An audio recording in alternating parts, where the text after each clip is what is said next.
Well, thank you all for gathering with us here today. I want to start out by thanking mayors. Do we have everyone?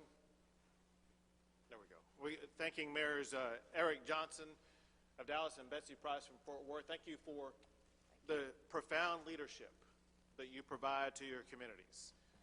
Also want to thank Police Chief Renee Hall as well as Police Chief Ed Krause, who joined with us here today. And very importantly, I want to thank all of the men and women who serve in their departments, making sure their communities remain safe and peaceful. Also with us today is General Tracy Norris, the General in charge of the Texas National Guard, and Colonel Steve McCraw, the Director of the Texas Department of Public Safety. And we have with us Aaron Neely Cox, the United States Attorney for the Northern District of Texas. Let's be clear. What happened to George Floyd is a horrific act of police brutality. This should never have happened, and we must ensure that it never happens here in Texas. I join the millions of Americans who seek swift justice in this case. George Floyd's death has touched every corner of our country. People are rightfully angry. But the beautiful thing about America is that every person has the right to make their voices heard, to protest against this injustice. However, violence and vandalism is never the answer, and they have no place in Dallas, Fort Worth, or anywhere in the state of Texas. You know, ironically, those acts of violence and vandalism, they are overshadowing the death of George Floyd, rather than shining a light on the injustice that occurred. They drown out the voices of those who are seeking to protest peacefully. In response, Texas is working with local law enforcement to maintain order and to uphold public safety so that peaceful protesters can make their voices heard. To that end, it is essential that we end the violence, the vandalism, and the looting that we've seen over the past few days during the course of these protests. That is why we have deployed more than 1,000 Department of Public Safety officers, as well as hundreds of Texas National Guard, just to the Dallas-Fort Worth region alone. More are being deployed across the entire state of Texas. We are also working with our partners in the U.S. Attorney's Office as well as the FBI to quell any uprisings of violence that may occur. Now, some of the violence that we're seeing is not being done by people who reside in Dallas or even in Texas. Instead, the violence is coming into Texas from across state lines. It's committed by criminals who are hijacking peaceful protests in order to plunder and in order to loot. That is why we are also working with all 4 United States attorneys in Texas to ensure that these criminals are going to be subject to federal prosecution. Our immediate task at hand is to ensure that we restore calm in our communities, but restoring calm in our communities does not end our task. Our work will not end until justice, fairness, and equality become a reality in every part of our great state. And Texas is up to this task. Texas is recognized as a national leader in criminal justice reform. Texas passed the Timothy Cole Act, the Sandra Bland Act, and the James Byrd Jr. Hate Crimes Act. I signed a law that places body cameras on law enforcement uniforms to make a record of all police encounters. I signed into law the Timothy Cole Exoneration Review Commission. The Innocence Project, which is known across the United States, perhaps across the entire world. They labeled Texas the gold standard in innocence reform. And Texas has exonerated more individuals than any other state since 1989. We are up to the task of doing both, correcting injustices and restoring safety in our communities. What I have seen as governor is that Texans can overcome any challenge. We can put an end to the violence that is gripping our cities. We can remedy the injustices that have plagued African American and other minority communities in Texas. And we will seize this moment to bridge the divides that exist in our state so that we can and we will keep Texas the greatest state in the United States of America. At this time, I will pass it to Mayor Eric Johnson.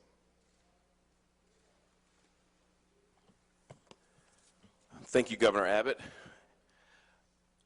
I want to say that, first of all, I appreciate your words and your support. And I also want to thank Mayor Price and her team for joining us here today. I want to echo the governor's statement about George Floyd. What happened in Minneapolis was brutal, inexcusable, and tragic. And Mr. Floyd's death reopened a painful wound that runs deep in our city, our state, and our country. It's a wound, however, that will not heal on its own. The city of Dallas has and must continue to address our challenges head on. As you all know, I love this city. I grew up right here in West Dallas and Oak Cliff, and it's the only city that I've ever called or ever wanted to call home. I'm proud to be a Dallasite, a Texan, and an American, and I'm honored to serve as the mayor of my hometown. No one goes into public service because they believe everything is perfect and every problem has already been solved. I grew up surrounded by inequities in historically underserved communities in this city. While those of us up here haven't always agreed on every issue, we all dedicated ourselves to public service because we want to improve the lives of our neighbors in our community.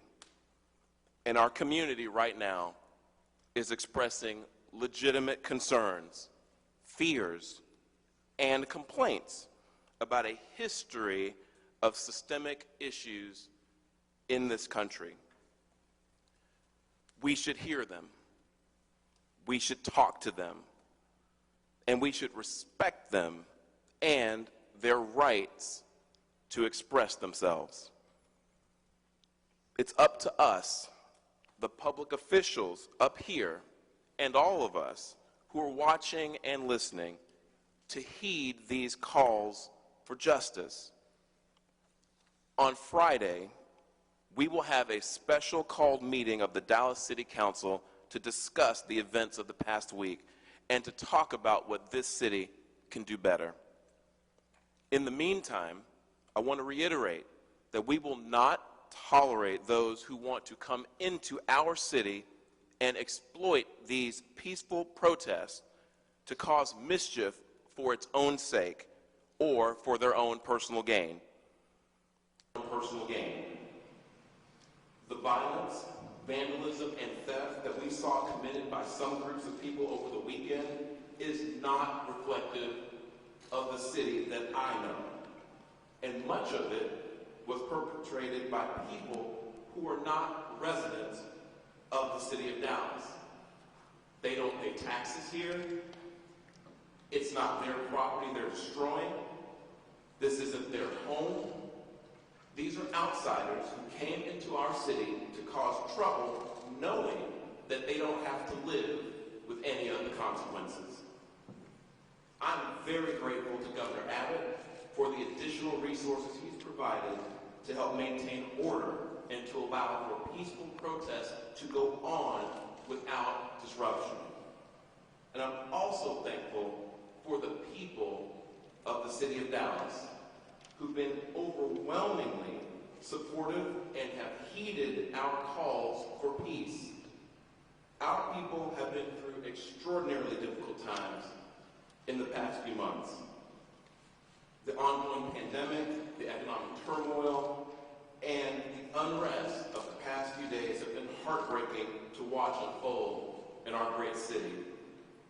We're doing all that we can to help our residents get through these difficult times. As usual, our people are responding with dignity and with grace. They're helping each other out, and that's how we're going to get through this together.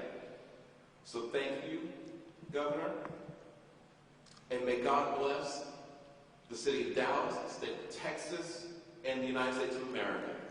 And now I'm going to turn it over to my good friend, the Mayor of Fort Worth, Betsy Price. Thank you, Eric, or Mayor Johnson. It's hard sometimes not to call your good friend by their first name, but we appreciate you hosting us today. Governor Abbott, thank you for joining us here at Fort Worth, Dallas region today. As we all deal with really difficult issues, I want to thank Mayor Johnson and Chief Hall for their support in this. We live in a very regional area. People go back and forth, so we are heavily dependent on each other, and our citizens are often Eric citizens during the day and vice versa for all of us. It really is intertwined. Our own Chief Ed Krause is with us today. The protests continued last night in Fort Worth despite the fact that we had the curfew. By and large peaceful, and our chief and our officers and joined with our protesters in compassion, love, and some sharing of friendship. It was incredibly moving last night to watch the images of our chief kneeling and praying alongside the protesters, of him moving the SWAT team back on the promise that they would lead. Oftentimes, it's that little bit of communication that helps unwind this. Texans are lawful citizens, and they want to protest and express their outrage over the horrific killing of George Floyd. And most of them are very, very peaceful. And our chief has always led with a servant's heart and a warrior's heart when it's the proper place. I want to echo the governor's comments on the George Floyd killing. It is horrific. The national outcry and what we're seeing echoed here in Texas is an injustice that our communities, as Eric said, are feeling deeply, as are all of us as leaders. All of this region has had tragic instances. Fort Worth had our own killing of a Tatiana Jefferson just 7 months ago. That was tragic. Our community is still hurting, still reeling. Much hard work is going into that, but nothing more than listening and compassion, where Texans can hear us and know that someone cares. And I think that helps get the healing further along than merely anything. The protests and the demonstrations that we've seen in Fort Worth are about people exercising their First Amendment rights. I applaud the young men and women who have courageously and respectfully been involved in those protests. It's not just Fort Worth residents, as you said, Eric. Many of them are outside of our region who are here. Our DPS resources, National Guard that you've made available, while we haven't called them in, they've stood ready, and we know exactly where they are if we do have to. But they're there to help resist that people who want to incite violence. Our communities of color deserve to be heard, and their message deserves to resonate with all of us, a collective compassion. I look forward to continuing this hard work with you, Governor Abbott, and with you, Mayor Johnson, along with all our communities, and I know that as an end result, peaceful demonstrations, the right to express your First Amendment, we all come together, listen, and care, Fort Worth, Dallas region, and indeed the entire state of Texas will be stronger for it. Thank you.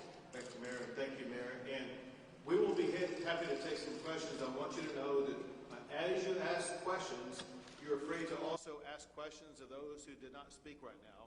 One reason why these folks are here with us is because they bring their own unique information base that they can share information with you, so feel free to ask questions of them also.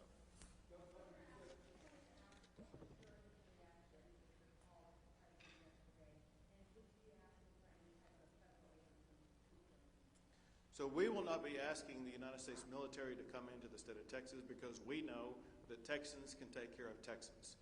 We have tremendous police forces in Dallas, in Fort Worth, in the surrounding suburbs, across the entire state.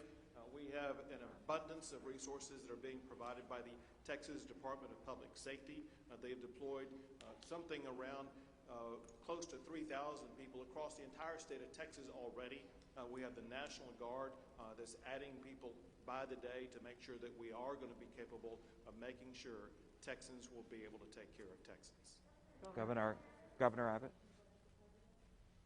Say it again now?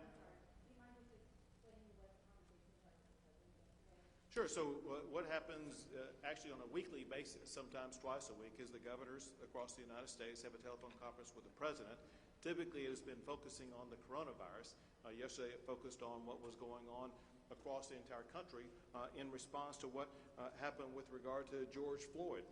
Appropriately, we all talked about the horrific killing of George Floyd and the necessity to respond to the tragedy of George Floyd in a positive way to make sure that we can provide some sense of justice, not just for George Floyd, but for every community across the United States of America. But at the same time, we talked about the necessity of restoring calm and order and safety in our communities. Governor, you've had... Justice, fairness, and equality required to move forward. Give us some examples. What are you prepared to do? What policy changes, legislative changes are you prepared to support to address the protesters' concerns? So during my remarks, I talked about several of the laws that Texas has passed, including during the time that I have been governor.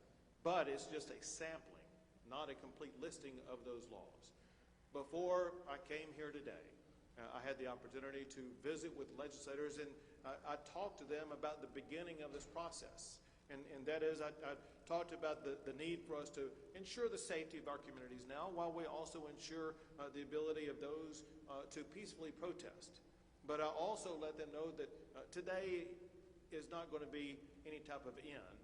For us as legislators, today is going to be the beginning of a, let me finish. Today is going to be the beginning of a dialogue that we have among the members in the Texas Capitol to focus on issues like this, understanding that in order for us to get information that is needed to start crafting legislation begins not in January when we meet for session, but begins now as we start that process. Is there an idea of why committee legislators so far? I've seen a lot of different ideas out there. We're open to putting everything on the table and working toward positive solutions that will improve Texas. Governor, I wanted to ask you a question about, we've seen you have panel discussions before with various leaders, and so I'm wondering, have you thought about having panel discussions on race relations in Texas and also on community policing in Texas? And then I had another part of my question, which was, how much is the state going to be conducting its own investigation, besides the federal government, of organized activity of people coming into Texas to cause trouble? So first, with regard to the panels, you're probably referring to panels that we had in the aftermath of shootings, whether it be at Santa Fe or in El Paso and things like that. And we were able to have those at a time when we didn't have COVID-19. And so because of COVID-19, we have to be cautious about the way that any type of panel would be handled. However, as I laid out this morning, as I spoke with legislators, the time to start working collaboratively together begins now. With regard to your other question about, forget exactly how you worded it, but as far as the state conducting its own investigation into people coming from outside of Texas to cause trouble? Sure. Those are ongoing. I would like to have Director McCraw answer that question, as he is the one with the most information about it. You see that works. This work?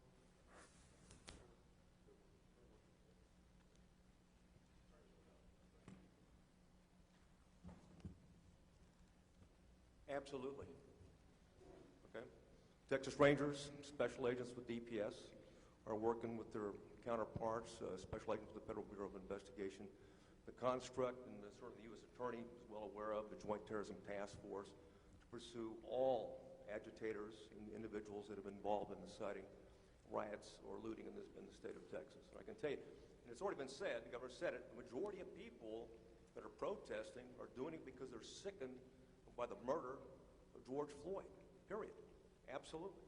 And they got a constitutional right to protest and do it peacefully. And we have an obligation as law enforcement officers to protect their right to protest and allow that to occur. However, those that engage in crime, and we're talking about there's violent extremists, okay, there's anarchists, there's Antifa, but there's also criminals, okay, that are using this as an opportunity to exploit, to loot and hurt others. That's happening. We've got a long memory. We've recorded evidence, and we'll continue to investigate each and every event to identify those individuals who are involved in criminal conduct and make the appropriate arrest based on probable cause and getting prosecution either the district attorneys or from the U.S. Attorney's Office. Well, everyone that's been identified thus far, yes, there's a list. No. We'll go through the normal process and due process in terms of developing reasonable suspicion, probable cause, and I can tell you, I don't mind advertising this. We do have special agents embedded trying to identify criminals that are leveraging these or are using this as an opportunity, exploiting these demonstrations, and identify them, and we've already identified some of them, and we will be arresting them, but not at this particular moment. Governor Abbott. They're all over the place. I can tell you the majority are going to be statewide, but there are individuals that have been indicated that came from out of state into, and we were even aware of in terms of May 31st, the protest and looting of Target in Austin. Okay, that was done and organized by an Antifa webpage, and of course the surveillance that was provided over the internet to identifying where law enforcement resources were staged was done over Antifa accounts. So there's no question that there is involvement of these violent extremists that are trying to exploit these things. But the majority of people that are protesting are doing it for the lawful reasons. Colonel, is there any evidence of Antifa activity in the Dallas-Fort Worth area? There's evidence of Antifa, yes. And keep in mind, Antifa is a loosely knit group, right? There's not a hierarchical infrastructure. It's who they self-identify. And so it's the same people that you've seen before in some of these protests, and they're more often involved in these counter-protests, are the same individuals that are involved right now using this as an opportunity. They just can't help themselves. They're going to exploit this as much as they can. Governor Abbott, do you think the legal justification for the use of deadly force should be raised in the state of Texas, in your opinion, of the deadly force used by officers? Well, again, that would be a question best answered by police officers, and I will allow Director McCraw to answer first, and then if they want to, the police chiefs can also answer. Make no mistake about it. There's not a police officer in Texas who's not sickened by the murder of George Floyd. I guarantee you that. I said, we get paid. You entrust us. The public entrust with so much power on police. The power to detain and unfortunately to use force at times. And with that trust, we're to use it for one reason. That's to protect people, not to harm people. And that's exactly what he was harmed. Okay? He was murdered. And it's unacceptable. And every officer is accountable for their actions. And as the governor pointed out, video cameras on every one of our troopers and police officers are wearing those around because that's evidence, okay, to ensure that there is evidence that captures what they're doing in their interaction with the public. Because we've got a responsibility and a right, an obligation to treat everyone with dignity and respect. So right now the legal justification is reasonable reasonably believing that there's a substantial risk that the person being arrested will cause death, do you think that that should be raised, that legal bar should be raised in state law? What you talking about, deadly violence or deadly force? An officer uses deadly force. Should that bar be raised for the justification for that? Well, quite frankly, that is run by, a lot of that is case law by the Supreme Court. We've got an obligation to ensure that we're in complete compliance with it and a strict compliance. But the bottom line is, there's not a police officer. The use of force should be the last resort. Okay? Everything you try to do, you gear around is the force continuum is to try to de-escalate it from the beginning. And you don't want to get to that last part.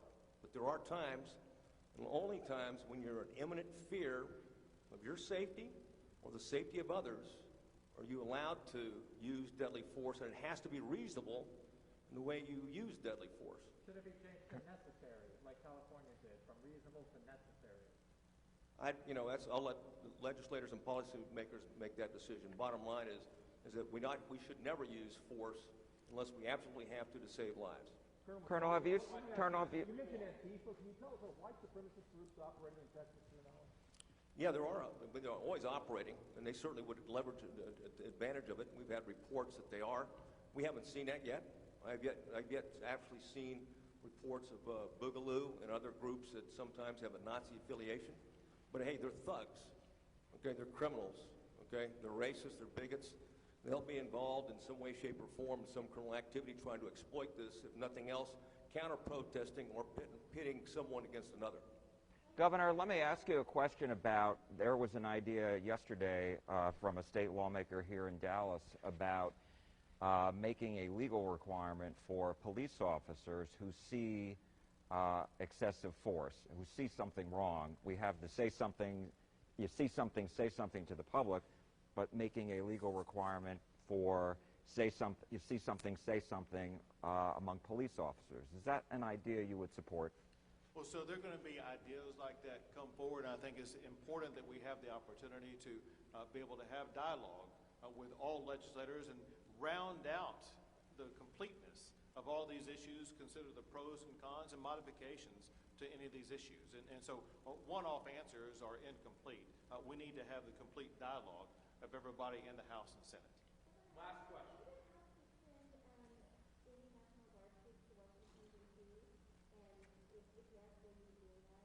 Would you reset your question, please?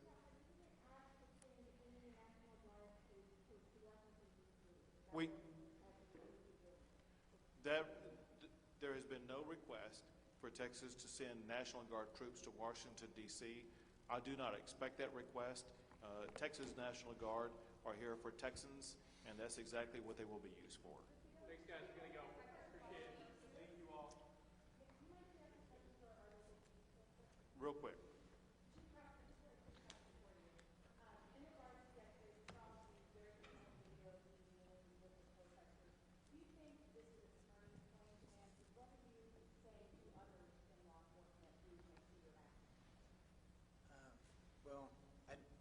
Concentrate on actions that I took. The action or the discussion needs to remain on the murder of George Floyd and the understandable outrage of the community and the peaceful protests that we are supporting.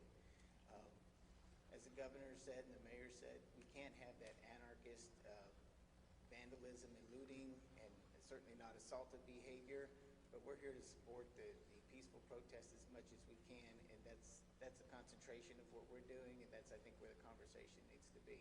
I do think, and I've seen other police in other communities kneeling and marching in solidarity and having these tough conversations with members of the protest, and I think that's definitely a step in the right direction. I've said it before, that we have to come together with our communities, and the first step, it's incumbent on us, the police, to take it. We cannot expect the community to come to us if we're not willing to go to them first. Chief, have you asked for any additional resources? Chief, and I really need you to speak into the mic so we can hear you. Thank you. Sorry. So I've been in contact with our divisional representative of the Texas DPS, who has offered all the resources that we could need. My goal is to handle this with Fort Worth police officers who are embedded in the community, familiar with the community, and that I am confident will deal with the community in a very good way.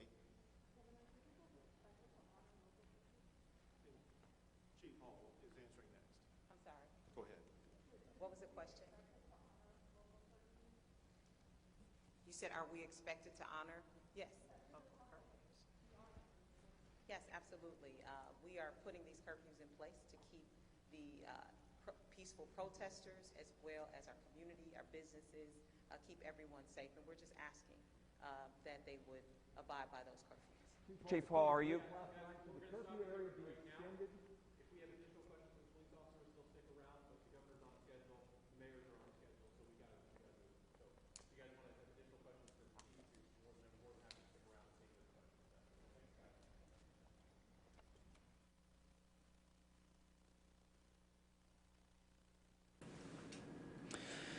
Will Dupree once again here in Austin. We've just wrapped up a press conference there with a number of officials, including Governor Greg Abbott, who's putting his mask on right there. We also heard from the mayors of Dallas and Fort Worth, as well as the police chiefs from those communities. They, of course, are dealing with protests like many cities are across Texas and around the country related to the death of George Floyd in police custody in Minneapolis. Now, the governor began his press conference there as they all exit the stage by saying first that George Floyd's death is, quote, a horrific act of police brutality. He said that justice, swift justice, were his words, needs to be sought in this case. He said, quote, George Floyd's death has touched every corner of this country, and we have certainly seen that with protests and people striving and advocating for change and calls for accountability here in Austin and in many cities and smaller communities across our state and country. He did say that it is essential to end the violence, looting, and vandalism that we've seen happen in many communities. He said that the state has deployed more than 1,000 DPS officers, so those are the ones who work for the Department of Public Safety here in Texas, and hundreds from the Texas National Guard to the Dallas area alone. He did add later that more than 300 members of the Texas National Guard have been sent out across the state. He did also mention that, and echoed what many other state officials have across the U.S., that the violence that's coming into Texas are from people crossing state lines to cause trouble and agitate. And the governor mentioned that he has now directed the 4 U.S. attorneys here in Texas to make sure that anyone who crosses state lines to cause trouble and perpetrate violence or vandalism or looting, that they are going to be subject to federal prosecution, federal charges from those U.S. attorneys. He was also asked about what steps legislators can now take to be able to address the issues that many protesters are trying to raise on the streets in their communities. And he said that while he wouldn't comment about specific actions that could be taken next, he did say that he is working with state legislators, to begin a dialogue about what that process might look like and what those policies might be. So, of course, that will be something that we will have to keep tracking. Both the mayors of Dallas and Fort Worth spoke, as I said earlier. They talked about curfews being put into place in their communities to try to maintain peaceful protests, which they by and large have, but we have seen some violence and looting in other parts. Interesting also to note that when they got to the question and answer portion from reporters who were gathered there in Dallas, the governor was asked first about allowing U.S. military to come in and assist with the response to these protests. And the governor said unequivocally right there at the beginning, we will not be asking U.S. military to come in Texas.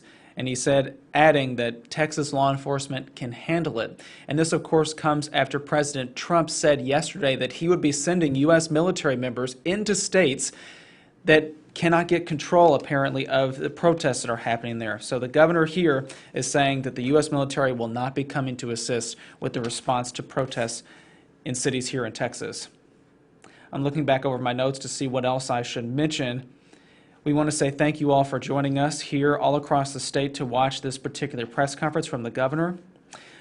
One other thing to mention, the director of the Texas Department of Public Safety made a pretty bold statement. He said, quote, there is not a police officer in Texas that isn't sickened by the murder of George Floyd. I have not heard many other law enforcement officials use that term, particularly murder, but he repeated it several times to refer to George Floyd's death in police custody in Minnesota. We want to thank you all for watching our stream. I'm Will Dupree here in Austin. We will see you back here another time. Please stay with us as we keep reporting about what's happening here in our state and across the country.